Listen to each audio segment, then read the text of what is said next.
Hello everyone.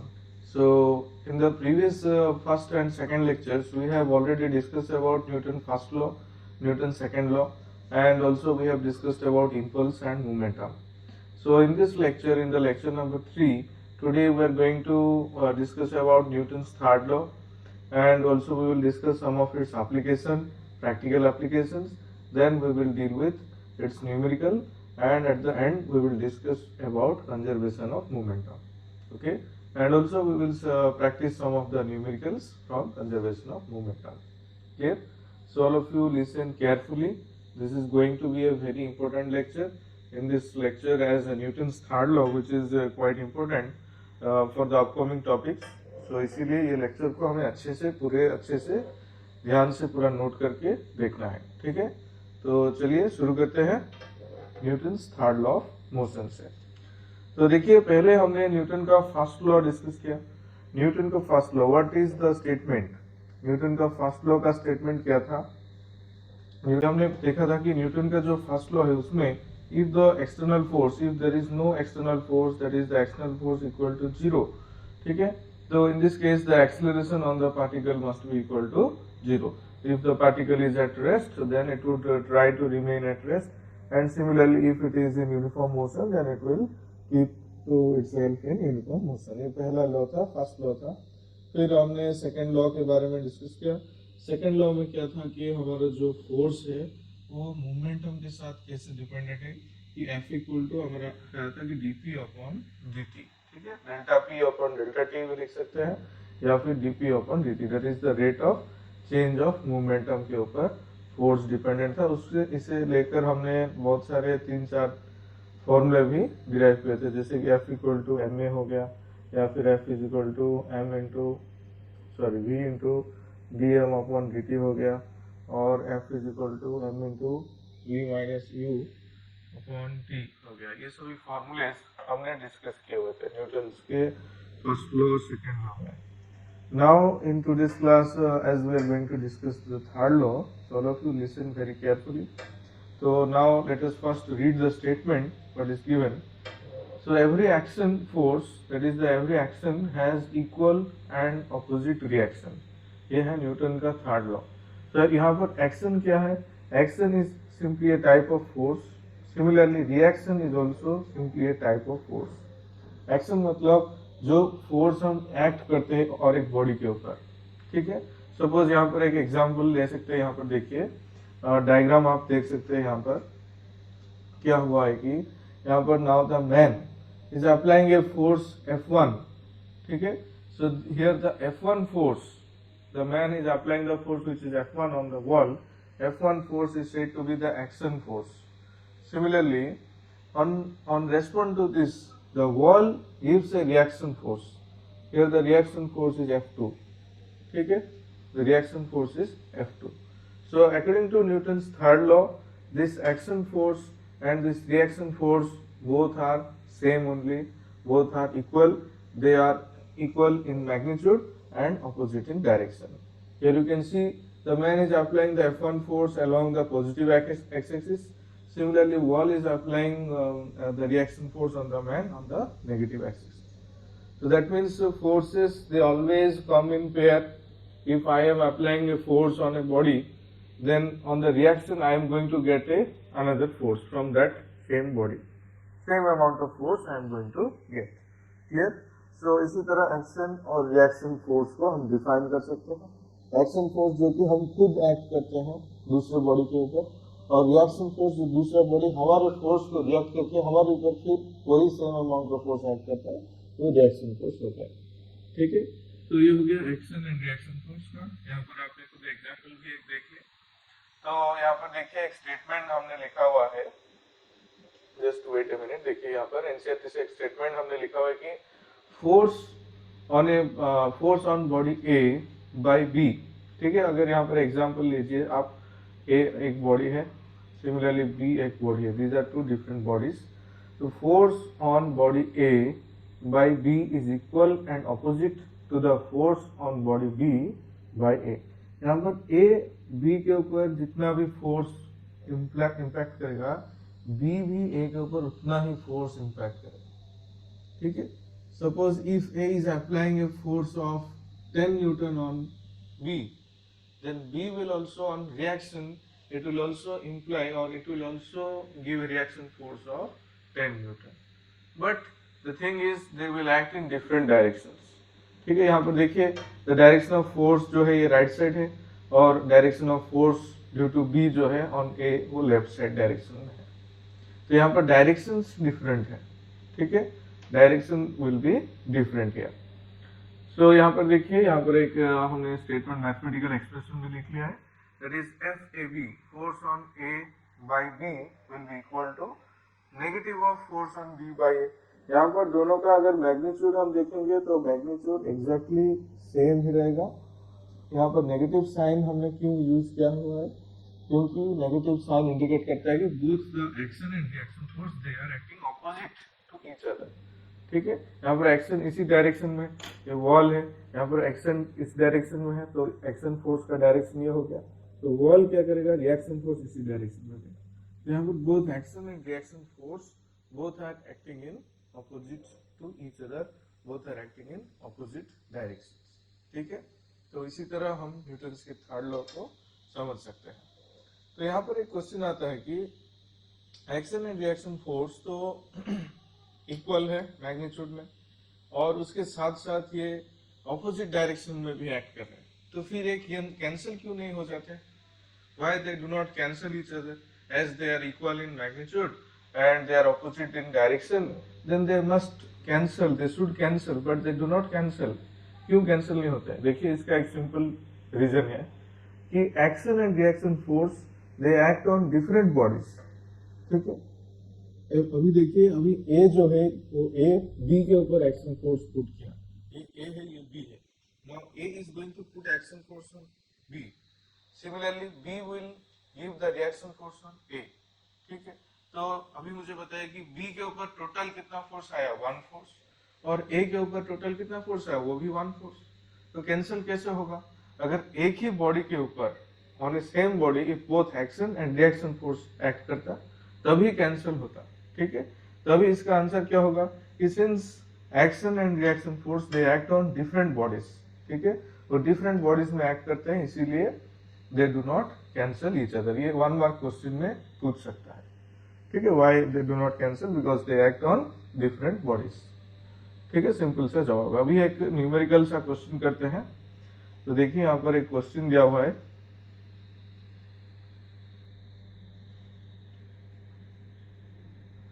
तो अभी देखिए यहाँ पर एक क्वेश्चन दिया हुआ है. यहाँ पर जो 3 ऑब्जेक्ट्स हैं, ठीक है, ये ऑब्जेक्ट का मास है 2 kg, ये ऑब्जेक्ट का मास है 3 kg और ये जो ऑब्जेक्ट है इसका मास है 5 kg. ठीक है, these are the 3 different masses, they are combined with each other. So ये क्वेश्चन अच्छे से देखिए. क्वेश्चन नीट में डायरेक्टली पूछा गया था, तो अच्छे से देखिए ये क्वेश्चन. और इसके साथ हमें फोर्स भी ये 2 kg ब्लॉक पे देना है. कितना फोर्स देना है? सपोज यहाँ पर 20 न्यूटन फोर्स अप्लाई किया गया. तो what you have to find is you have to find the action and reaction force between the blocks, or you have to simply find the force between the blocks. Blocks के बीच कितना force है,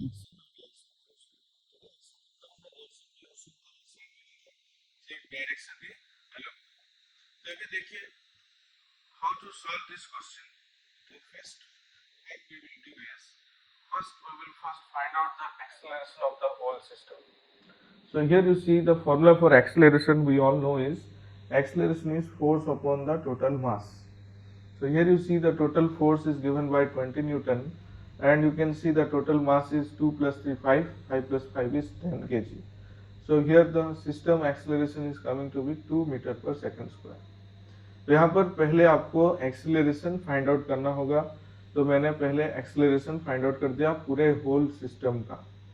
तो इसका मतलब 2 kg block, 3 kg block and 5 kg block all will move with the same acceleration, that is 2 meter per second square. Now you tell me, if this 2 kg block is going to move with the acceleration of 2 meter per second square, then what is the force required?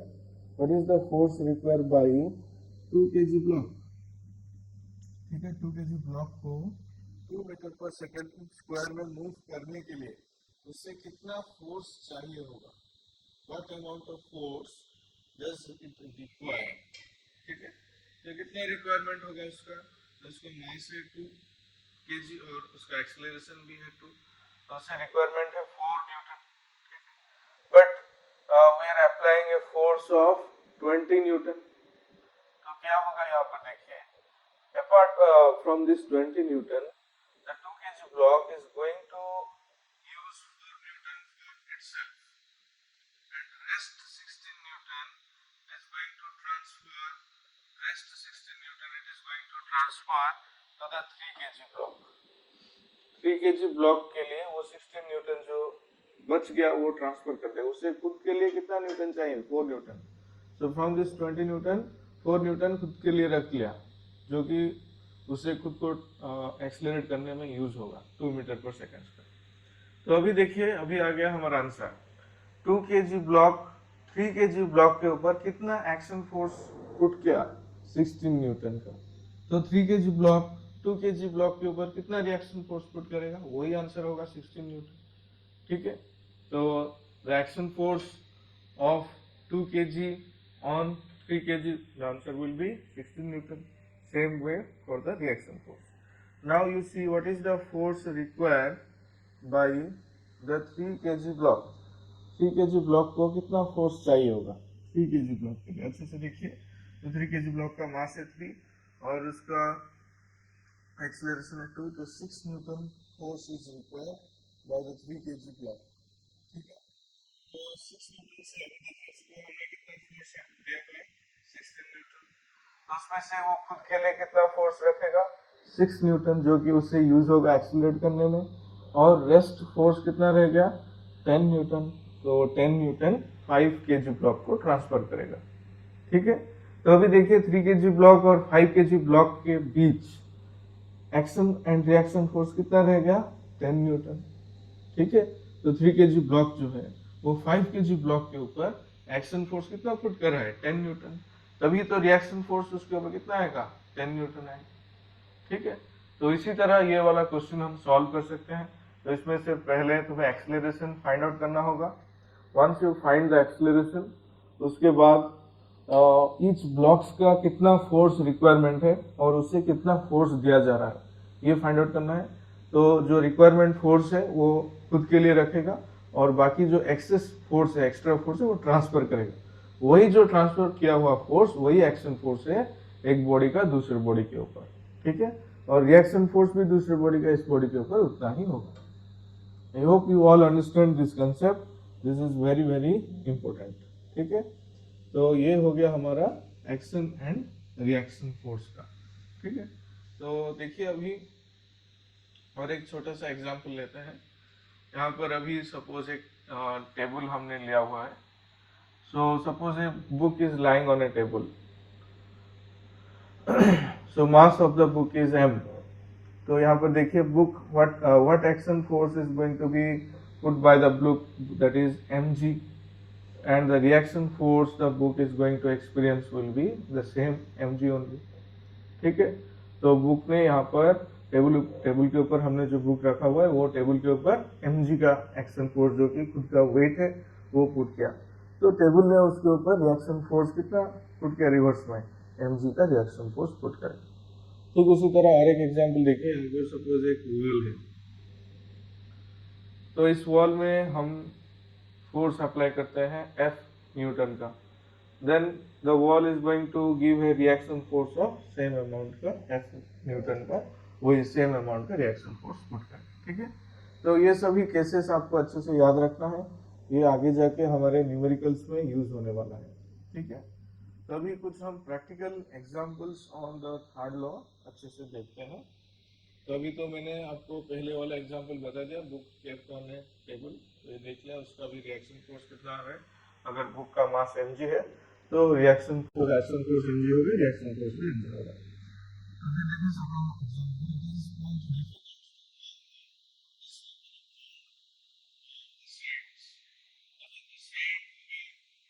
Second example, it is going to quite difficult होगा।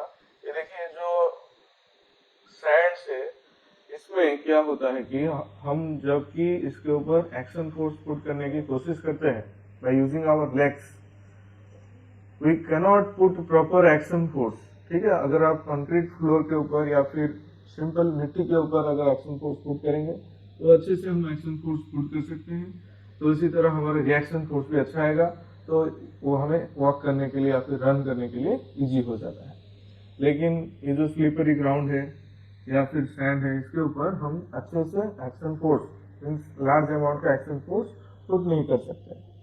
ठीक है, तो इसीलिए it is quite difficult to walk on the slippery ground और the sands. और एक ये अच्छा सा एग्जांपल देखिए, while swimming the person pushes the water with his hands in the backward direction. क्यों ऐसे करता है? तो अगर जबकि हम स्विमिंग करते हैं इसी उस टाइम हम जैसे हमारे हैंड से वाटर को पीछे की ओर बैकवर्ड पुश करते हैं। तो अगर हम वाटर को ऐसे एक्शन फोर्स देंगे तो वाटर हमें रिएक्शन फोर्स इसी डायरेक्शन में देगा। तो हम क्या करेंगे, देखिए यहाँ पर डायग्राम में दिखा हुआ है कि the force by the swimmer it is in the backward direction, you can see as a result the force by the water we are getting in the forward direction. So as a result of the Newton's third law we are able to swim on the water. जितना ज्यादा हम force apply करेंगे backward direction में उतना ज्यादा हमारे ऊपर reaction force आएगा, हमारा स्पीड भी उतना ही ज्यादा इंक्रीज होता जाएगा।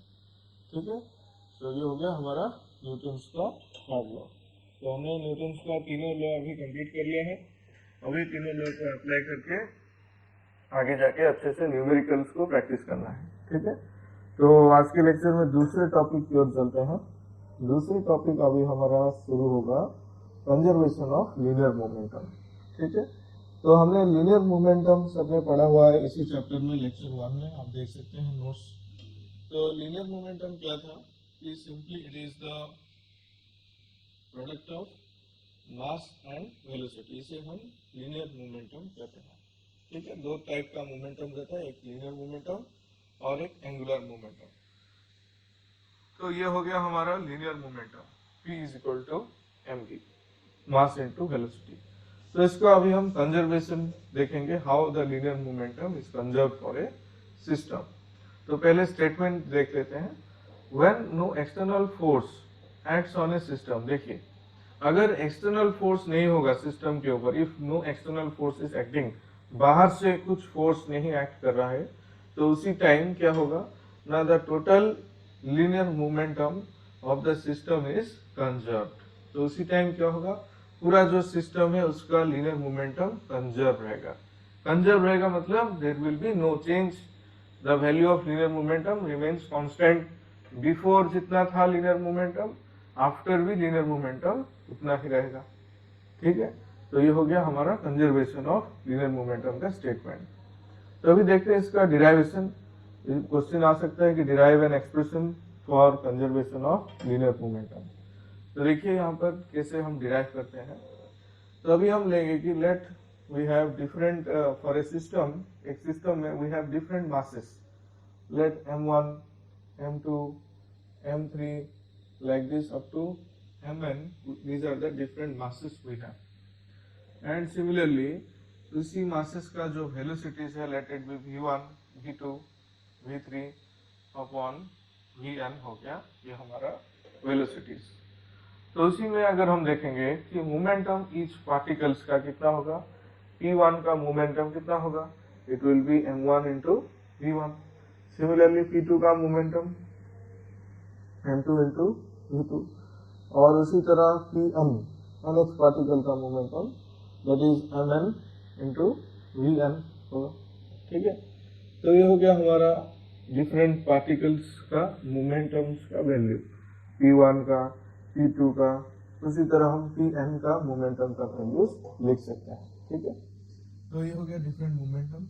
अभी हम अगर लिखेंगे कि total momentum p total, so p total कितना होगा, it will be simply the summation of p1 plus p2 plus up to pn तक जितना भी पार्टिकल है, सभी पार्टिकल्स का मोमेंटम का अगर हम सम करेंगे तो ये हो गया हमारा टोटल मोमेंटम। तो ठीक है, यहाँ तक तो हमने समझ लिया कि टोटल मोमेंटम का value is simply the sum of P1 plus P2 up to Pn तक हो गया। नाउ अभी देखिए, अभी हमें न्यूटन का जो सेकेंड लॉ है, सेकेंड लॉ उसका जो मेन स्टेटमेंट है that is F vector equal to dp upon dt, ये यूज करना है। तो ये क्वेश्चन में, सॉरी क्वेश्चन बोल रहा हूँ, यहाँ पर जो हम डिराइव कर रहे हैं उसमें हमने क्या एज्यूम किया हुआ है, देखिए स्टेटमेंट में ही हमने लिखे थे कि when no external force acts, अगर एक्सटर्नल फोर्स कितना होना चाहिए यहाँ पर, ये एक्सटर्नल फोर्स का वैल्यू 0 होना चाहिए। देखिए अभी ये जो एक्सटर्नल फोर्स है F equal to d p upon d t, so here the value of F is given by 0, external force कितना हो गया 0, तो that implies dp upon dt का वैल्यू भी कितना होगा, ये भी 0 हो जाएगा, dp अपॉन dt भी 0 हो जाएगा। तो अभी आप मुझे खुद बताइए कि कौन से वैल्यूज जो है उसका अगर हम डिफरेंशिएशन करते हैं, किसका डिफरेंशिएशन करने से 0 आंसर आएगा, differentiation of which quantities is 0? Yes, we all know it is the constants. If you differentiate the constants, we are going to get the value as 0. 5 का differentiation 0, 10 का differentiation 0. तो इसका मतलब क्या हो गया कि ये यहाँ पर जो है dp upon dt equal to 0, इसका मतलब ये जो मोमेंटम है इसका डिफरेंशिएशन 0 आया, तो मोमेंटम यहाँ पर क्या होगा, मोमेंटम यहाँ हो जाएगा हमारा कांस्टेंट, ठीक है। तो मोमेंटम हो गया constant, momentum will not change, तो दैट मीन्स p के प्लेस में हम क्या लिखे थे, p1 plus p2 plus dot dot dot dot pn equal to constant, ये वैल्यू हमारा कांस्टेंट रहेगा, ठीक है। जब एक्सटर्नल फोर्स 0 होगा, when external force is 0 then the momentum is conserved, the momentum will not change, the momentum will remain constant, ठीक है। तो इसे हम इस तरह और एक स्टेटमेंट कंक्लूडिंग कर सकते हैं कि यहाँ पर लिखा हुआ है, देखिए दस in absence of any external force the linear momentum of the system is constant, ये हमने अभी प्रूव कर लिया। और एक फॉर्मूला यहाँ पर यूज कर सकते हैं हम, यहाँ पर देखिए जो आ गया हमारा P1 plus P2 dot dot dot Pn equal to constant. So ये हम लिख सकते हैं कि इनिशियल में हमारा टोटल मोमेंटम जितना था, अगर मोमेंटम चेंज नहीं हो रहा है तो फाइनल मोमेंटम भी उतना ही होगा, ठीक है।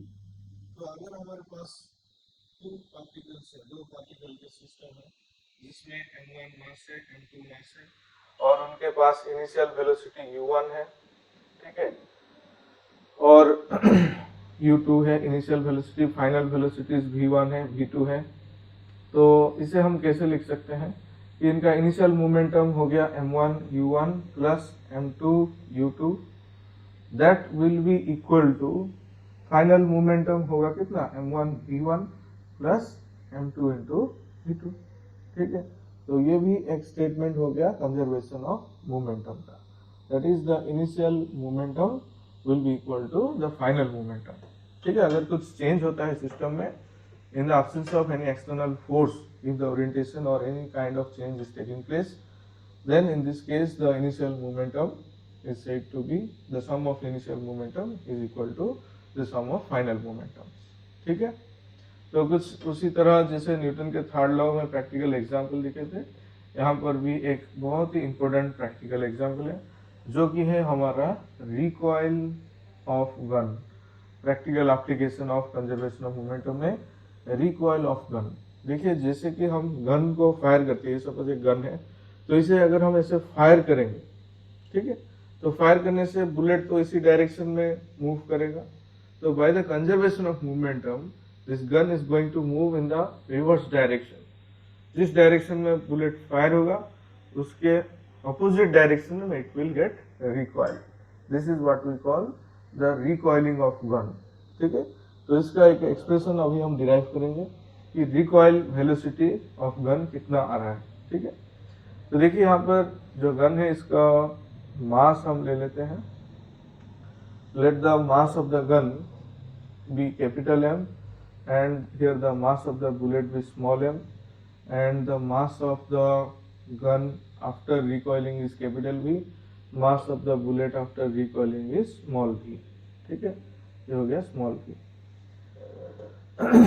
तो अभी देखिए, जब बुलेट गन के अंदर प्रेजेंट था तभी क्या था कि हमारा जो मोमेंटम था, इनिशियल मोमेंटम कितना रहेगा, जीरो रहेगा। इनिशियल मोमेंटम इज जीरो, क्योंकि गन का वेलोसिटी जीरो, बुलेट का वेलोसिटी जीरो। ठीक है, तो टोटल इनिशियल मोमेंटम भी हो गया जीरो। लेकिन गन को जब हम फायर किए, ठीक है, तो गन को फायर करने से अभी यहाँ पर फायर आफ्टर फायरिंग इसका मोमेंटम हो गया कितना, एम भी, और इसका भी हो गया स्मॉल एम इंटू वी। ठीक है, तो final momentum will be capital M V plus small m v. ठीक है, where capital V is the recoil velocity of gun. तो अभी देखिए रिकॉइल वेलोसिटी का वैल्यू कितना आ रहा है, तो रिकॉइल वेलोसिटी का वैल्यू आ रहा है minus of small m v by capital M. ठीक है, ये हो गया recoil velocity of gun. Negative sign क्या इंप्लीमेंट कर रहा है, negative sign it indicates that the recoil velocity of gun, that is the capital V, is in the opposite direction of small v. Bullet जिस direction में fire होगा उसके opposite direction में ये रिकॉइल होगा। ठीक है, तो ये हो गया रिकॉइल वेलोसिटी ऑफ गन का कॉन्सेप्ट। ये भी डिराइवेशन में पूछ सकते हैं आपको, 2 मार्क्स के डिराइवेशन में, या फिर इसके ऊपर न्यूमेरिकल भी पूछा जा सकता है। तो अच्छे से ये थोड़ा प्रैक्टिस करके हमें जाना होगा। ठीक है, तो अभी थोड़ा न्यूमेरिकल प्रैक्टिस करते हैं हमारे जो कंजर्वेशन ऑफ मोमेंटम्स के टॉपिक से उसके ऊपर। तो पहला आ गया देखिए न्यूटन्स, ये आ गया हमारा कंजर्वेशन ऑफ मोमेंटम, उसके रिकॉइलिंग ऑफ गन के ऊपर, कंसेप्ट के ऊपर क्वेश्चन है। तो अभी देखिए 30 ग्राम बुलेट, यहाँ पर mass of bullet small m is 30 gram of bullet, उसको हम ऐसा यूनिट में लिख लेते हैं, that is 0.03 kg of the mass of the bullet leaves a rifle with a speed of, here you see the speed of the bullet, that is small v, is 300 meter per second, and the rifle recoils with a velocity of 0.6। तो ये जो capital v का value है ये है 0.6 metre per second. तो find the mass of the rifle, then you have to find the capital m value. ठीक है, तो वही सेम फॉर्मूला यूज होगा, that is the conservation of momentum. तो अभी देखिए इनिशियल मोमेंटम जीरो था, फाइनल मोमेंटम अगर हम देखेंगे तो capital M into capital V plus small m into small v। ठीक है, small m into small v। तो उसी तरह यहाँ पर अभी हमें मास का वैल्यू जो कैपिटल M है उसका वैल्यू फाइंड आउट करना है। कैपिटल M इक्वल टू कितना आएगा, small m into v by capital V। ठीक है, ये नेगेटिव है। और यहाँ पर देखिए ये जो वेलोसिटी है, दोनों वेलोसिटी अलग डायरेक्शन में जा रहा है। ये वेलोसिटी अगर राइट साइड जाएगा बुलेट का, तो ये वेलोसिटी लेफ्ट साइड जाएगा। तो किसी भी एक वेलोसिटी को, या फिर बुलेट का हो या फिर राइफल का हो, किसी भी एक वेलोसिटी को आपको नेगेटिव में पुट करना है।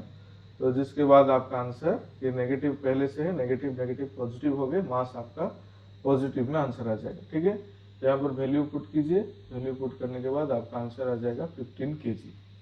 ठीक है, तो सॉल्व कीजिए, सॉल्व करके आंसर को मैच कीजिए। नेक्स्ट क्वेश्चन देखते हैं।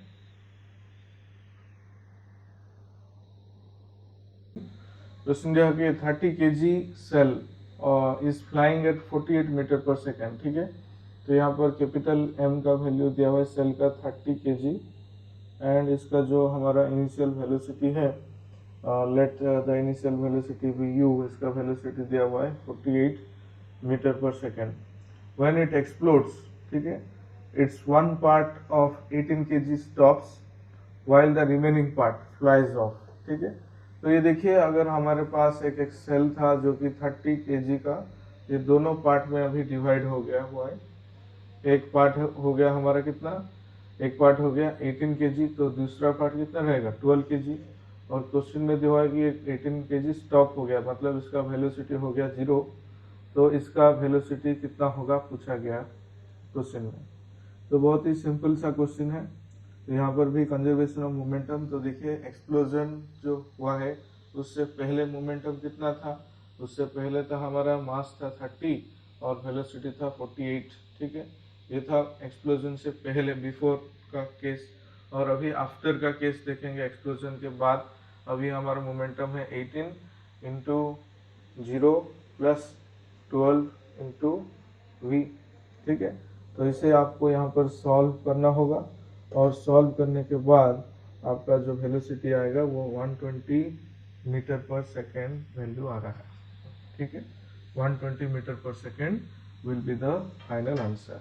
तो यहाँ पर हमने ये जो फॉर्मूला लिखा हुआ था कौन सा, m1u1 plus m2u2 equal to m1v1 plus m2v2, ये वाला फॉर्मूला यूज किया हुआ।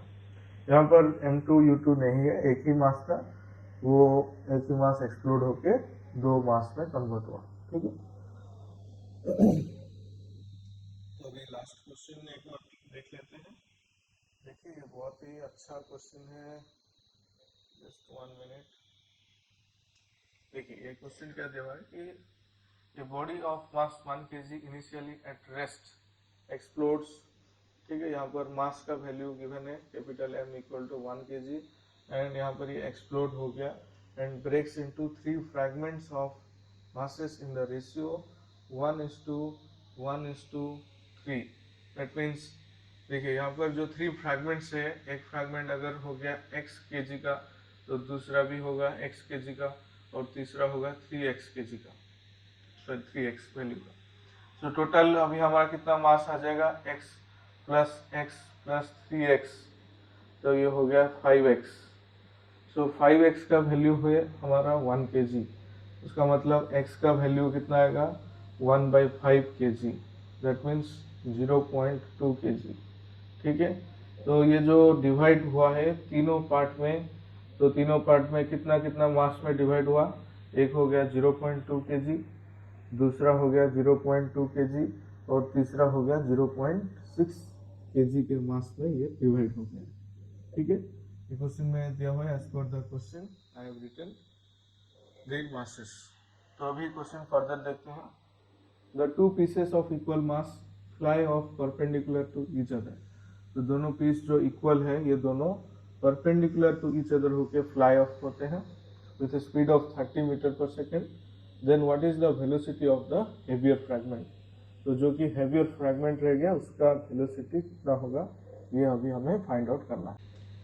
तो उसका डायग्राम हम अच्छे से कर लेते हैं पहले, तो डायग्राम के बाद हम इसे सॉल्व कर लेंगे। देखिए तो यहाँ पर डायग्राम में ड्रॉ कर रहा हूँ। देखिए यहाँ पर हमारा जो मास था पहले, ये स्प्लिट हो गया अभी तीनों मास में। So this is the m1 mass, ठीक है, m1 mass moving with a velocity of v1, and ये हो गया हमारा दूसरा mass, let it be our m2 mass, and it is moving with a velocity v2, and यहाँ पर जो तीसरा मास रहेगा that will move along this direction, that is the m3 mass moving with a velocity of v3, ठीक है। So as per the question, the angle between these two masses, equal masses, since m1 equal to m2, that equal to 0.2 kg, it is given in the question, and v1 equal to v2 equal to 30 meter per second, it is also given in the question, and m3 value, the m3 value is also given, m3 value is 0.6 kg, we only need to find the value of v3। तो ये जो angle है ये angle given है 90 degree. तो यहाँ पर अगर हम एक परपेंडिकुलर उसका बाइसेक्टर ड्रॉ करने से ईच एंगल जो है ये आ जाएगा हमारा 45 डिग्री, और ये भी हो गया 45 डिग्री। तो अभी देखिए यहाँ पर हमें जो कंजर्वेशन ऑफ मोमेंटम करना है अलोंग द हॉरिजॉन्टल डायरेक्शन इसे करना होगा, ठीक है। तो हॉरिजॉन्टल डायरेक्शन में इसका जो वेलोसिटी है वो कितना आएगा, इसका वेलोसिटी हॉरिजॉन्टल डायरेक्शन में आ रहा है कि v1 cos 45 डिग्री, ठीक है। तो इसका हॉरिजॉन्टल डायरेक्शन में मोमेंटम m1 v1 cos 45 लिख लेते हैं, m1 v1 cos 45 प्लस उसी तरह ये m2 मास का भी m2 v2 cos 45, ठीक है। ये इक्वल टू कितना होगा, ये इक्वल होगा हमारा m3 v3 के साथ इक्वल हो। ठीक है, तो बिफोर जो कोलिजन था वो आफ्टर बिफोर एक्सप्लोजन और आफ्टर एक्सप्लोजन के बीच मोमेंटम हमने इक्वेट किया हुआ। ठीक है, तो ये हो गया हमारा कंजर्वेशन। और इसको अगर हम सॉल्व करेंगे तो m1 का वैल्यू दिया हुआ है 0.2, v1 का वैल्यू दिया हुआ है 30, cos 45 इज 1/√2। फिर उसी तरह m2 वही सेम 0.2, 30, 1/√2, और ये m3 का value 0.6 into v3। So on solving this you will get v3 as 14.14 metre per second. ठीक है, तो यहाँ पर आपको कुछ कंफ्यूज नहीं होना है। देखिए यहाँ पर थोड़ा अगर कंफ्यूजन है तो मैं बता देता हूँ। ये इक्वेशन कैसे डायरेक्ट मैंने यहाँ पर लिख लिया। पहले देखो, एक्सप्लोजन से पहले मोमेंटम कितना था, मोमेंटम 0 था। तभी एक्सप्लोजन के बाद ये दोनों जो अभी m1 m2 मिस हुए, इसका मोमेंटम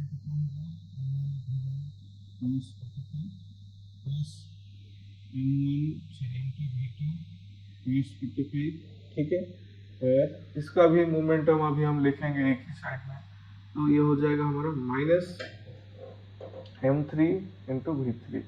माइनस क्यों लिखा मैंने यहाँ पर, देखिए ये मोमेंटम जो वेलोसिटी है अपोजिट डायरेक्शन में है, ये दोनों का डायरेक्शन राइट साइड है और m3 v3 का डायरेक्शन लेफ्ट साइड है। ठीक है, तो यहाँ पर अगर हम m3 v3 को दूसरे साइड और ले जाएंगे तो सेपरेट कर लेंगे तो ये इक्वेशन हमारा आ जाता है। इसके बाद इसे हमें सॉल्व करना है। ठीक है, तो आज के क्लास में हमने न्यूटन्स के थर्ड लॉ के बारे में डिस्कस किया, जो कि बहुत ही इंपॉर्टेंट था, जिसमें हम एक्शन और रिएक्शन फोर्स के बारे में डिस्कस किए, उनके कुछ प्रैक्टिकल एग्जांपल देखे, और उसके बाद कंजर्वेशन ऑफ मोमेंटम। तो जब भी हमारा एक्सटर्नल फोर्स जीरो रहेगा, एब्सेंट रहेगा, उसी टाइम हमारा मोमेंटम कंजर्व रहेगा। इसका मतलब कि मोमेंटम जो है वो कांस्टेंट रहेगा, मोमेंटम चेंज नहीं होगा। The value of momentum will not change, it remains constant. ठीक है, बिफोर एक्सप्लोजन जितना मोमेंटम था, आफ्टर भी उतना ही मोमेंटम रहेगा, लेकिन एक्सटर्नल फोर्स जीरो होना चाहिए। ठीक है, तो ये आज के लिए इतना ही। नेक्स्ट वीडियो में हम डिस्कस करेंगे इक्विलिब्रियम ऑफ फोर्सेस। ठीक है, टेंशन के बारे में डिस्कस करेंगे, टेंशन फोर्सेस जो कि स्ट्रिंग्स के ऊपर एक्ट करता है, इक्विलिब्रियम ऑफ फोर्सेस, और उसके बाद हम मोशन ऑफ कनेक्टेड बॉडीज का इंट्रोडक्शन भी डिस्कस करेंगे। ठीक है, थैंक यू।